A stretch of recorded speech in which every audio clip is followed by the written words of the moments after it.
I would say that in general, my room is kind of like a mishmash of all different art media. There's little separate spaces for things, whether it's for matting or whether it's for painting or working on the computer or in the darkroom or finding still life items or reference materials or art history books. It's kind of like a library and an art room and everything all put together. So I think, everywhere from messy media to clean media, there's so much in the space that it really can inspire anybody to find their own voice. I just love the weirdness of the room. I love that there are giant nails sticking down from the ceiling and wires hanging, and it used to be an old auto shop, so even the bricks were once down into the auto shop, and just the weird floor that chips and pieces fly all over. There's furniture that has been pulled out of garbage dumps, but then there's brand new computers.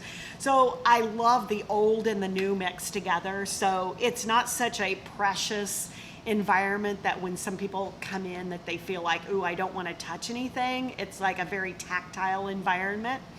But I would say what makes it, being my favorite part, even though I'll be getting a new room from this point, is I think always the students coming in and then bringing that creative vibe in it and utilizing whatever is in the room. I think that will still always be my favorite part of the room, is wherever you are, as long as that brings the heart and soul with it. It's not necessarily the building part of it, but I just want everybody to feel at home, like whether they come from poverty or they come from wealth, that when they step into this environment, they feel like it's a place where they belong. When I came here, I've been teaching here about 23 years, so the darkroom was in place then, and it's been kind of a battle to keep it. But I think the darkroom has been really important because I think looking at traditional media and with current media and mixing those together, I think is really, really important.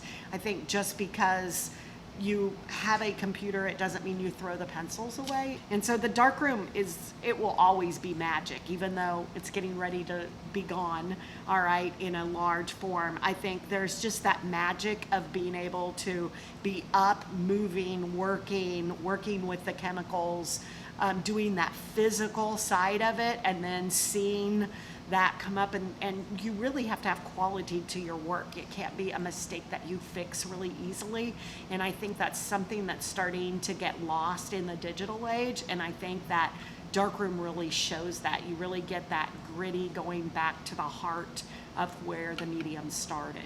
I think just all of the little weird things that are in the room, I know it's always overwhelming when you come into the room, but there's just so many things that people will just pick up, and they'll pick up one little thing and they'll be inspired by it. I think if you just find something that speaks to you within this space, it can be really something that fuels your creativity. This is definitely a world of funny stories.